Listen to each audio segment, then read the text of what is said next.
Reuters note, William Jones is the Washington bureau chief for Executive Intelligence Review and a non-resident fellow of the Chanyang Institute for Financial Studies, Renmin University of China. The article reflects the author's opinion, and not necessarily the views of CGTN. On April 9, U.S. President Donald Trump announced on Twitter that the U.S. will impose tariffs on $11 billion U.S. dollars worth of European Union products, ranging from airplanes to dairy products. Imposing tariffs seems to be the latest arrow in the Trump quiver these days in achieving some of his long-term goals. The real question, however, is how effective will they be in realizing the revival of U.S. economic growth. While the tariffs on Chinese goods are connected to the wish of the Trump administration for a readjustment of trade with China by forcing it to modify, or even eliminate, an industrial policy that has so successfully helped China pull itself out of poverty, these new tariffs on Europe are a specific reaction to the subsidies European governments have provided to their airplane industry. A U.S. case dealing with European subsidies of Airbus has been in litigation at the World Trade Organization, WTO, for 14 years, and the WTO has ruled in favor of the U.S. Now they must rule whether the tariffs on European goods is an appropriate response. Meanwhile, the Europeans are preparing their own list for retaliation in kind at the point the U.S.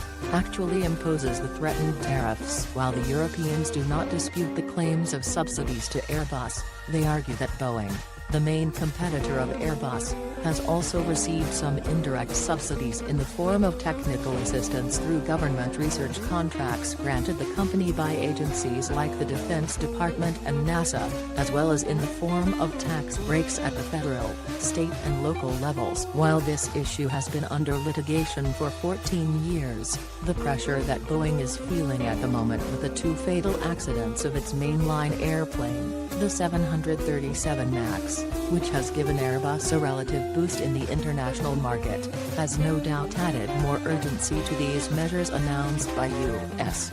Trade Representative Robert Lighthizer on April 8, and since some of the U.S. tariffs have been placed on airplanes, the Europeans, who have not yet announced what products they will target in return, will most likely target Boeing, the #1 U.S. airplane manufacturer. So as the world hopes to breathe a sigh of relief for what is expected to be a successful conclusion of the U.S.-China trade dispute, a new major trade dispute now looms on the horizon. And while tariffs can play a useful role in cases such as tariffs to protect infant industries from the foreign dumping of cheaper products, or to protect industries vital to the nation's security, the indiscriminate wielding of tariffs for adjusting what are deemed unfair terms of trade or simply for reasons of political bullying, can wreak havoc for both sides. President Trump has already placed tariffs on European aluminum and steel and has threatened to impose tariffs on European autos if they cannot come to a suitable agreement with the Europeans. But the attempt to resolve every political dispute through liberal use of tariff policy would make tariff wars a permanent feature of our political geometry with all the political and economic uncertainties this would entail. It should rather function as a weapon of last resort.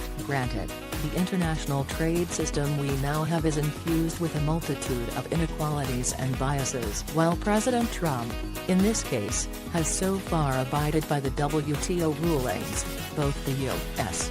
and China have expressed some concerns with the way in which the WTO works. The task before the world now is to create a financial and political structure which is both effective and just, taking into account both the needs of the major producers as well as the just demands of the developing countries for development. President Xi Jinping's community of shared interest is perhaps the best way to characterize the goal which we should be aiming for. And while the U.S. and China have different concerns that aren't always in sync, a willingness to take into consideration the good of the other would go a long way in overcoming disputes. But to continue moving in the direction of a continual tit-for-tat imposition of tariffs and sanctions in dealing with crises and inequities will only engender even greater tension between nations and the danger of conflict as well as increased turmoil on the already roiled markets.